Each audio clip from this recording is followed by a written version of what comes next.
ЕГЕ Радио.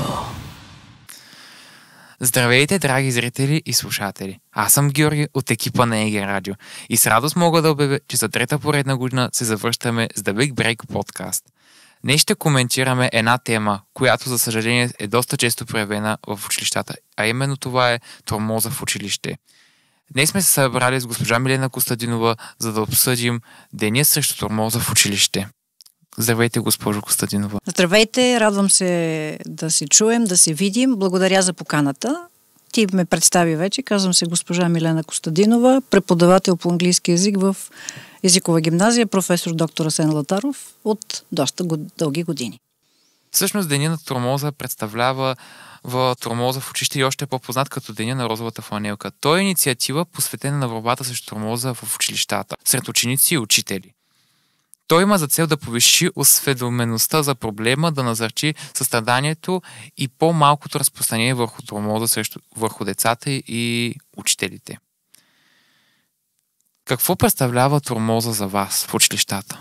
Тормозът е едно, така бих казала, специфично явление, което се наблюдава под най-различни форми. И интересното, че не всеко насилие е тормоз. А тормозът, бих могла да кажа, че за мен е групов феномен. Имам в предвид, когато група от хора, в случая деца, изразяват по свой начин недоволството и това се насочва към агресия и тормоз спрямо едно лице. Може да бъдат момчета, момичета, но най-често в какъв вариант се изразява това? В най-различни варианти се изразява. Аз мисля, че всички ние знаем, проявите на тормоз могат да бъдат физически, могат да бъдат психологически. Там имаме най-много разновидности. Могат да бъдат вербални, могат да бъдат свързани с нарушаване на личното пространство. Дори една кражба на някаква чужда вещ може да бъде категоризирана. Може да бъде с сексуална насоченост. В последните години, имам предвид последните години от вашия живот, от нашия живот, тъй като ние сме много обвързани с интернет пространството, това е тормоз и голяма заплаха, когато без да желае човек или самото дете, сега говорим за деца, да се постват снимки или някаква информация, която е в ущърб на личното развитие на самия човек. Знаете ли кога се отбелязва и как се отбелязва? Денят се отбелязва с носене на розова фланелка, тениска, но малко повече може би ти ще ми кажеш. Разбира се. Деня се чества на 28 февруари от 2007 година. Историята идва от едно канадско училище, където две момчета виждат как едно момче е усмивано и подигравано за това, че е с розово поло. Двете момчета решени да подкрепят своя такава, се обличат също в розово и раздават фанелки на цялото училище. Не след дълго тази инициатива се разпространява в световен мащаб и от 2007 година се празнува като инициатива и като празник в училищата. Как действията на тези две момчета, които са в основа на този ден, повлияват на хората по света и като цяло? Поздравления за тези две момчета, защото, както аз често казвам, на вас младостта ви помага. Имам предвид, младите хора са много инициативни, имат какво да кажат и го казват по начин, по който да бъдат чути навсякъде. Така че тези двама млади хора са успели да привлекат, да увлекат след себе си още повече хора, за да бъде чут този глас и да се прекрати, няма да стане изведнъж, нищо не става изведнъж, но да се намали, да се обърне внимание на това явление. Под какви форми ние може да видим тормоза в училище? Както преди малко казах, тормозът може да бъде под различни форми. В училище по-често ми се струва, че би могъл да се види като вербално. Тоест, Да бъде с словесно, с подигравка, понякога, особено при малките ученици, те са по-податливи, ако някой е ученолюбив и трудолюбив, а другите ги домързява. Тоест по-тихите деца, които не се бутат така, могат да привлекат такива деца, които са обичат да манипулират, обичат да усмиват. Понякога съм се замисляла и ми се е струвало много странно, защото има деца, които трябва да им се помогне, в смисъл, че те самите има деца, на които им доставя удоволствие, според мен, да тормозят. И във времето те си набелязват съответната жертва. Може би понякога успяват да увлекат и други след себе си. Сега може да ви се сторят много силни тези думи, но това го казвам от опита от житейския си опит, а не толкова от опита си на преподавател в езикова гимназия. Смея да твърдя, че в нашето училище нещата са абсолютно нормални. Не е точната дума, вероятно, но нашите ученици са интелигентни, млади, възпитани хора. Имаме добра комуникация и общуване с училищния психолог, което допълнително подпомага много ролята на класния ръководител, но всеки един учител от колегите, работейки с деца в тази възраст, е длъжен да наблюдава и да следи за поведението и как се отразява това на всеки един отделен ученик. Аз бих казала, пак може би от позицията на житейския ми опит и на преподавател дълги години, много е важна комуникацията и общуването.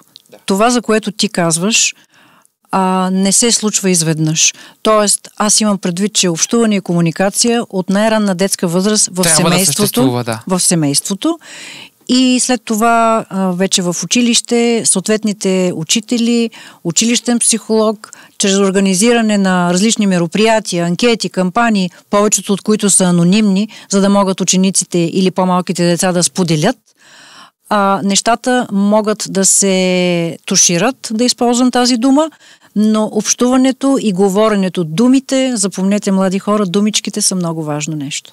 Така е. Под какви признаци можем да разпознаем, че някой става жертва на тормоз? Според мен признаци могат да се открият в промяна на външността, промяна в обкръжението от приятели, промяна в успеваемостта в училище, въпреки че понякога това е фактор, който да речем, че в семейството има човек, който има здравословен проблем и ученикът, самото дете се притеснява. Също така могат да се видят признаци, когато детето стане агресивно и напада. Има такива едни скрити неща, които държат учителя на щрек. И понякога, за съжаление, бих казала, че на мен лично не ми се е случвало да закъснея, когато нещо съм преценила, че трябва да се направи, да се предприемат мерки, но понякога неминуемо може да се стигне и до забавяне на реакция от страна на възрастните хора, защото агресията и тормозът не могат да минат от само себе си. Трябва да има външна намеса на учител, намеса на психолог. Също така, ако детето е склонно към някакъв вид самонараняване, тук вече нещата стават много сложни. Да. В днешно време често се наблюдава това самонараняване чисто по физически. Дали ще често аз имам и познати, не само познати, дори съм чувал как деца на 13-14 годишна възраст от самота или от тормоз или от някакви такива видове негативни емоции, които преживяват, се самонараняват, като режат си, правят си дръскотини по ръцете с ножове, източват си кръв с игли. Въобще много действия, които естествено да не кам могат да минат и до по-тежки, като примерно чувал съм за деца, които стават жертва на тормоз и минават към по-тежки варианти на да използвам думата избиване на тормоза чрез алкохол, чрез наркотици. Говоря тук за 13-14 годишни дечица. И според мен, наистина, както вие казахте, трябва да се хванат наистина на време неща, защото могат наистина да имат фатални последствия, както за самото те, така и за неговите близки и околни. Категорично в тази ситуация, в която ти описа, нещата са доста сложни. Това е една така крайна точка. И както преди малко казах, думите са много важни, говоренето е много важно. Това, което ти описа, категорично говори за много липси. Не липса, липси. Липса на внимание, липса на отношение, било от семейство, било от приятели. Така че това са сериозни знаци и много ми се иска все по-малко хора да бъдат подложени на такъв тормоз. А още повече, че в тази възраст, аз лично се опитвам винаги на моите ученици, когато имам възможност да говоря, вие сте, младите хора в ученическа възраст, много податливи на влияние отвън. Сега с технологиите има достъп до много неща и всъщност това влияние в много голяма част вие трябва да прецените дали е положително или отрицателно. И най-важното е, пак казвам, да има комуникация с семейството, с учител, на който имате доверие. Защото ние никога няма да ви предадем, казано така, в кавички. А смятате ли, че точно тези причини, които изборихте, липса на внимание, чисто дали от семейството или в средата, която се намира, могат да са първите признаци към пътя към тормоза? Аз мисля лично, че това са последствията вече и малко тормоза трябва да побързаме, за да спасим съответните деца и хора, тъй като първите признаци са затваряне в себе си, промяна на приятели. Те не са много видими и наистина човек трябва да бъде много нащрек и дори понякога да си позволи да любопитства, ако има някакви съмнения и притеснения. Как изглежда тормоза в България? По-разпространен ли е тук, отколкото в други държави? Аз лично не бих казала, че е по-разпространен, защото всеки от нас живее в определена среда и в определен кръг. Повярвайте ми, аз съм безкрайно доволна, отклонявам се малко може би от темата, безкрайно доволна и щастлива, че работя в това училище, защото тук се срещам с млади интелигентни хора и, както се казва, и аз съм дала нещо на света. И общуването с тези млади хора е на доста така високо и приятно ниво. И точно това, което ти попита, някак си не мога да отговоря с да или с не. Може би в училище има нещичко, което се случва, тъй като всеки иска да опита. Щом е ученик, всеки иска да опита. Но по-глобално, както казваш ти, дали в България, отколкото в другите държави, това е вече въпрос към специалисти и към изследвания. Каква е правилната реакция при такъв случай и какви действия трябва да се предприемат? Човек трябва да бъде много деликатен, според мен. Това не се прави пред много хора. Най-напред да се опитаме да говорим с съответния човек насаме. Ако не се получи от първия път, нека да дадем малко време, да се опитаме втори, трети път. И ако има някакъв отпор, търсим приятели, търсим семейство и, разбира се, абсолютно задължително е още в началото училищния психолог, защото човек би се доверил на някой човек, на когото има доверие. Пак, нали, така, ще повторя тази дума. Ако детето, човека има доверие на учителя, окей, ако има на психолога, окей. Важно е детето да сподели на човек, който има доверие. И от опита ми като преподавател и контакта с млади хора съм стигнала до извода, че понякога по-лесно е да споделиш с чуждия човек, т.е. не с някой от семейството, а да споделиш с учителя, който ти е преподавател, с психолога, който ти е в училище, естествено специалист, но да избегнеш от от фамилията, от семейството, защото това вече води до малко притеснения и съответно психолога би дал съвет как да се доближат нещата, защото всеки родител и семейство има поглед и трябва да има поглед върху израстването на своето дете. Според мен пък този въпрос за това детето на кой трябва да сподели, е малко относителен поради една причина, че то може наистина да е много близко и с техните, иска само на техните, но естествено има и вариант, в който детето не е толкова близко с техните, да изпитва неудобство и притеснение от тази да сподели, че има проблеми в училище и да сподели на учител или на психолог. Според мен този въпрос е малко относителен, защото има деца, които смеят твърдя, че аз съм преживял някакъв тип на тормоз и знам, че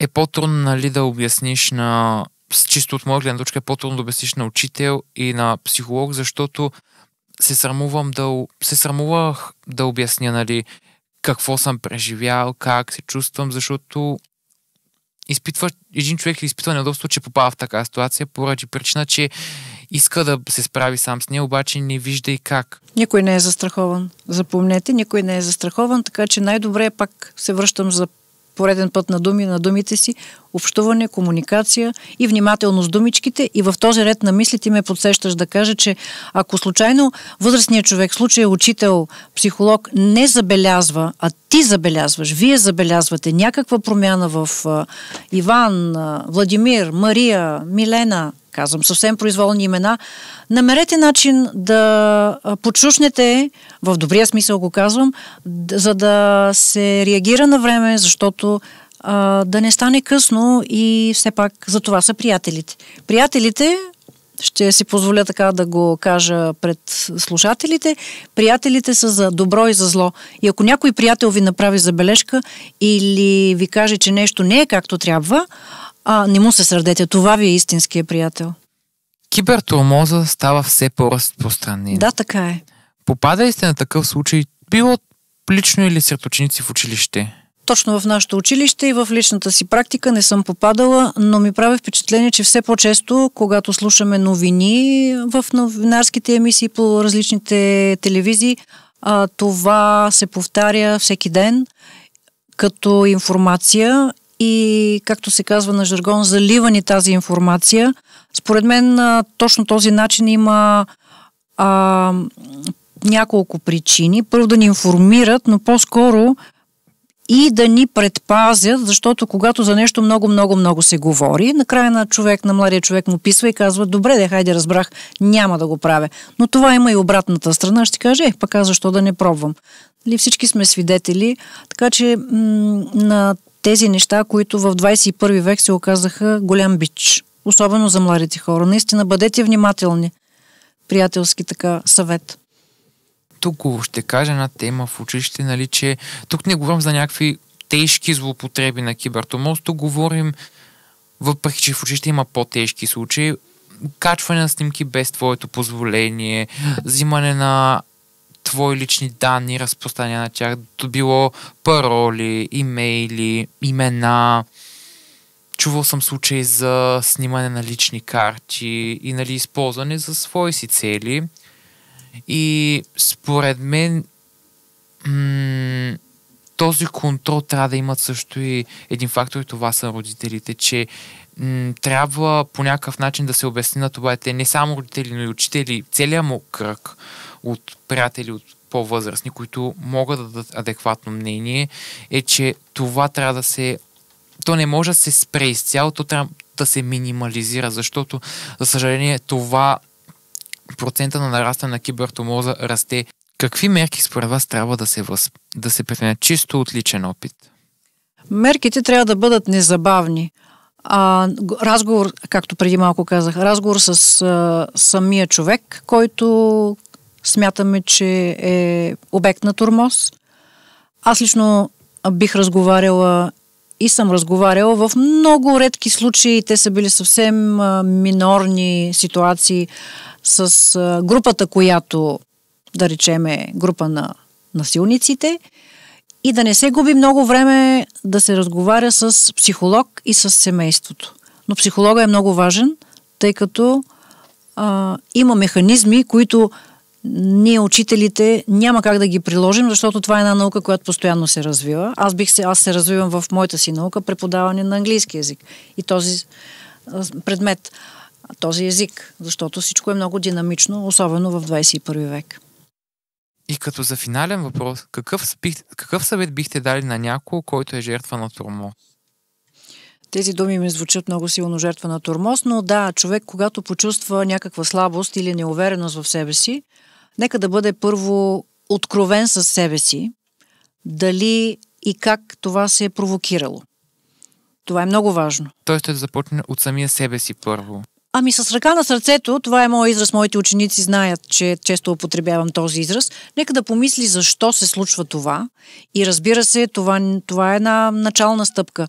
Бързо при училищния психолог, защото там човека е подготвен и този човек има всички механизми. В нашата гимназия Златина Йорданова е един прекрасен специалист, която си върши чудесно работата и в годините децата успяват да усетят нейната помощ и подкрепа, защото по много деликатен начин тя се намесва. Аз имам нямам предвид конкретни ситуации, но знае, че много от анкетите, които прави, както споменах и преди в разговора, те са анонимни, за да има информираност, за да знае тя към кого да и как да насочи правилно, в каква правилна насока да се насочат усилията за предотвратяване на тези тежки препятствия. Госпожо Косме, много благодаря, че участвахте в този подкаст. И аз благодаря за поканата. Аз може би се почувства, че се така говоря по-емоционално, но въпреки всичко надявам се да е било полезно за вашите слушатели и зрители. Благодаря още веднъж. И това беше от нас, драги зрители и слушатели. Гледайте ни в следващите ни епизоди. Не забравяйте да се абонирате за нашия канал в YouTube, както и в Instagram и в TikTok. До скоро!